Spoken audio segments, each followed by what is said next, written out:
안녕하세요. 책데이트 시간입니다.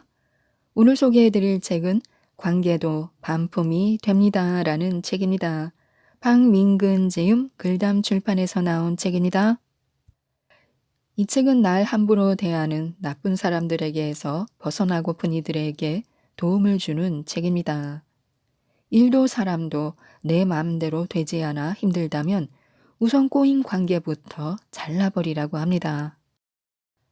막말하면서 비난하는 사람, 상처 주는 말로 내 영혼을 망가뜨리는 사람, 자존감을 파괴하는 폭언으로 날 힘들게 하는 모든 관계를 반품 처리하라고 하는데요.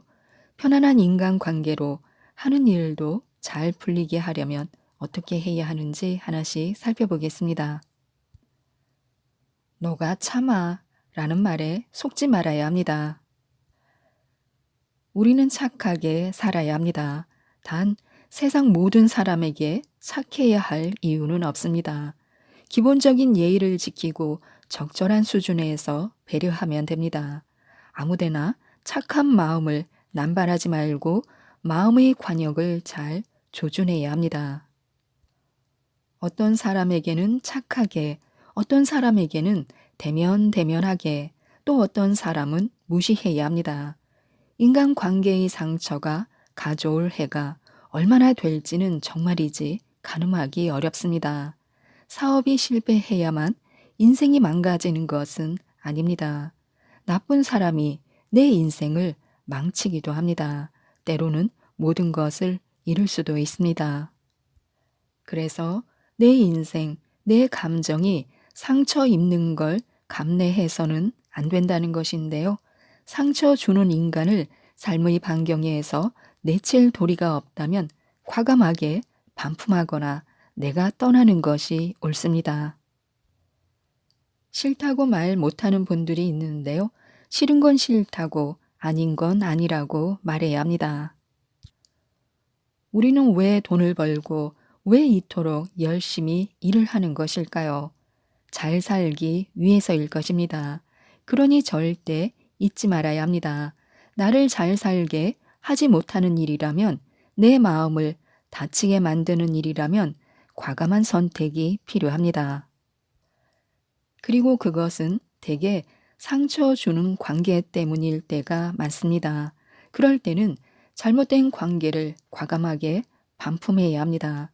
만약 직장을 그만두지 않을 생각이라면 상처받지 않을 수 있는 심리적 보호막을 마련해야 합니다. 상대의 비난을 막아내기 위해 꼭 필요한 세 가지는 공감과 자기 표현과 존중입니다. 상대의 비난이 싫지만 일단 공감해주고 존중해주며 나의 감정과 상대의 감정을 있는 그대로 표현하는 것입니다. 더 이상 그 사람의 들러리로 살지 말아야 합니다. 어딜 가나 나쁜 사람들이 있습니다. 타고나길 나쁜 사람도 있고 나쁜 심보를 먹고 있는 사람도 있습니다.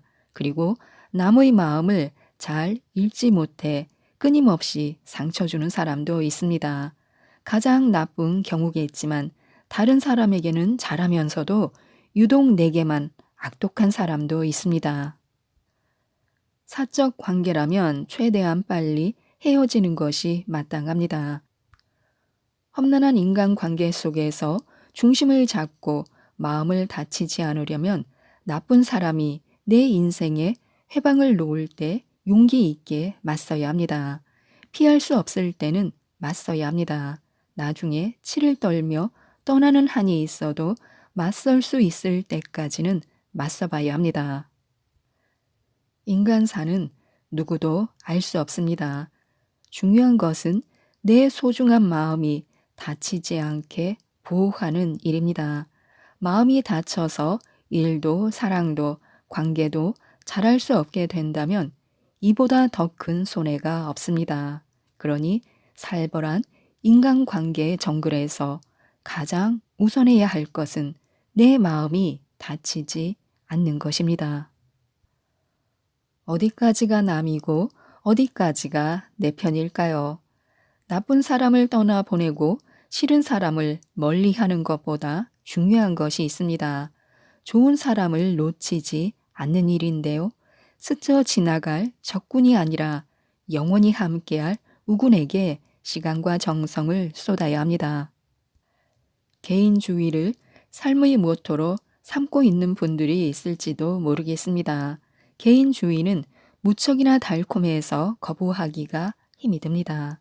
개인의 자유와 권리를 최대한 보장하고 개개인의 성장과 도전에 더 많은 기회와 여건을 제공하는 사조이자 문화이기 때문에요. 이처럼 개인주의는 이미 우리가 사는 도시의 삶을 치밀하게 구성하고 있습니다. 문제는 우리가 전에 없이 외로워졌다는 사실입니다. 좋은 인간관계란 끈적끈적한 점성을 요구합니다.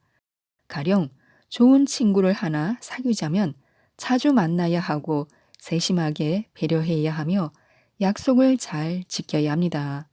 그리고 자신의 잘못을 선선히 인정할 줄 알아야 하며 소중한 것을 공유해야 합니다.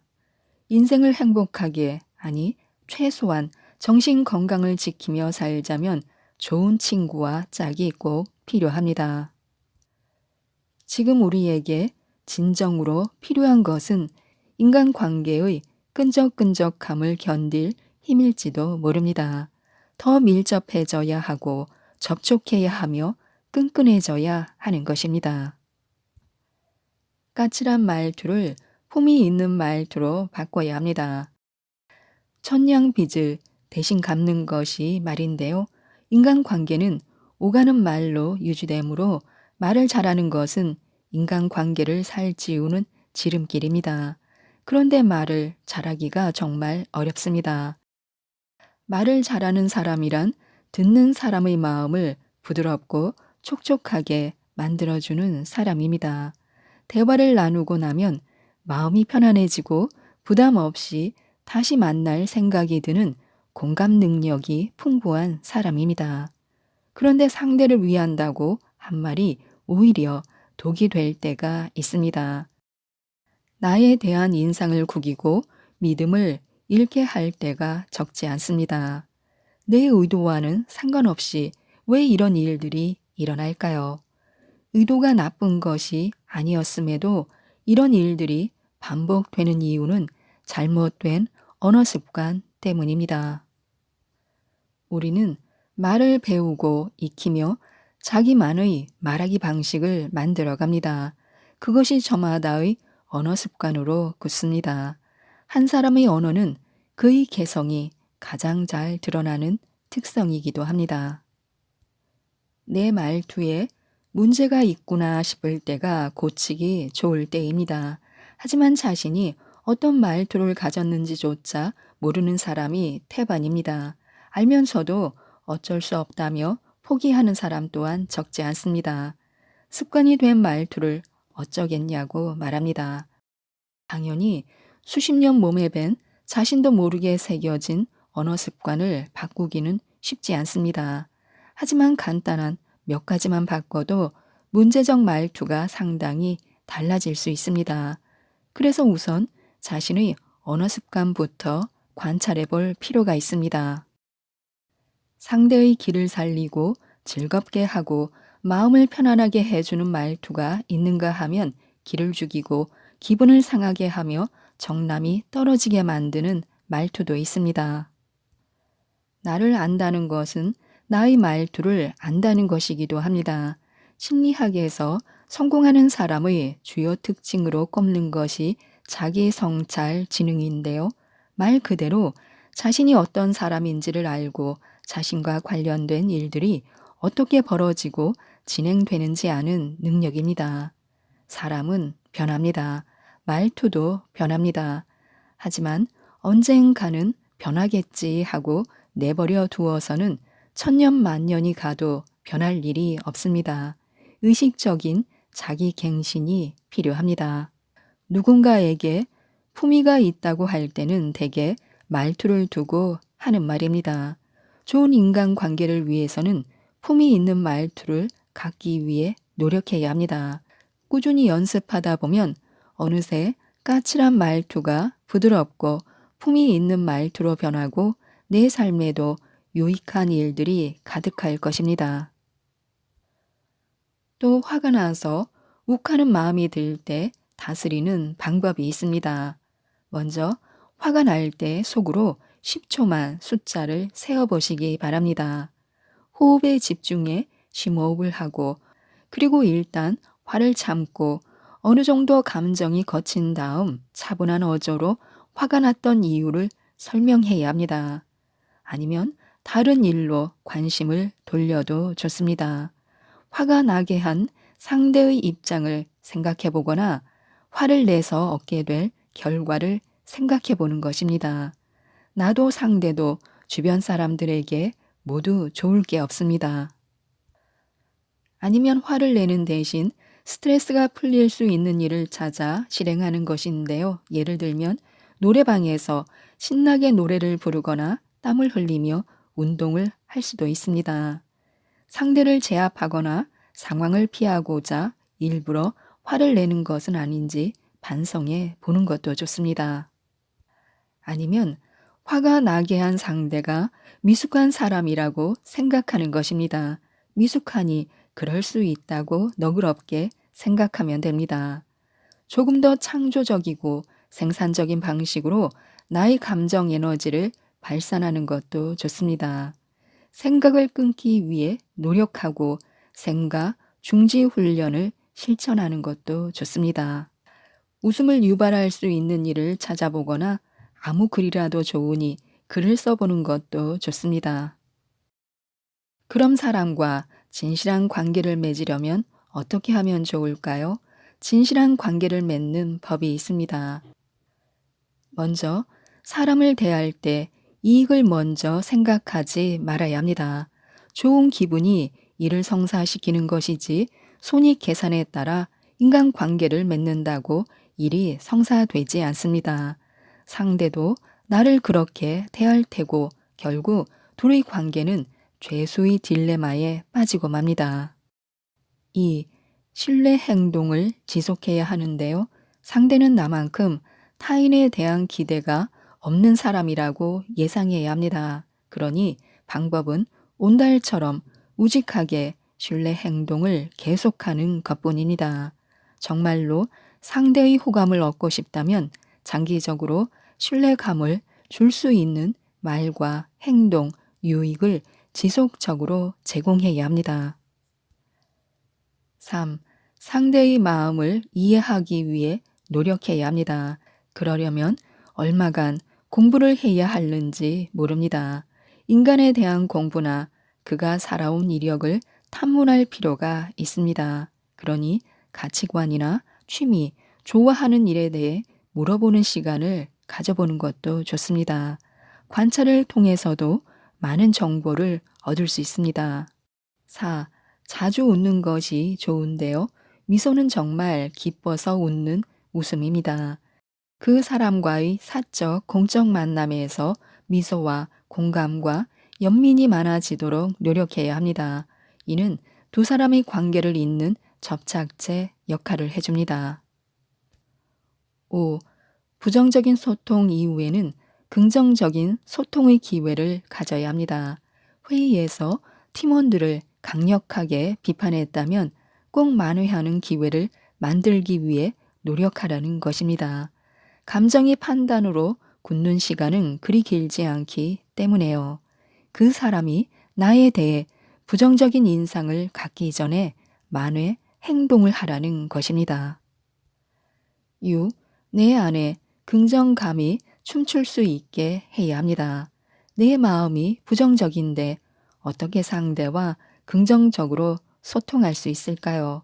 그것은 기만이라고밖에 할 수 없습니다. 내 마음이 평온하고 즐거운 것이 먼저입니다. 좋은 감정이 부족할 때는 차라리 관계를 피하는 것이 낫습니다. 내 안에 좋은 감정이 일정 수준 이상 잘 유지되도록 마음 관리에 힘쓰기 바랍니다.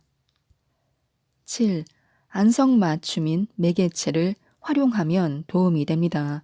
함께 따뜻한 차를 마시면 냉수를 마시며 이야기하는 것보다 서로에 대해 더 좋은 감정을 느낄 수 있습니다.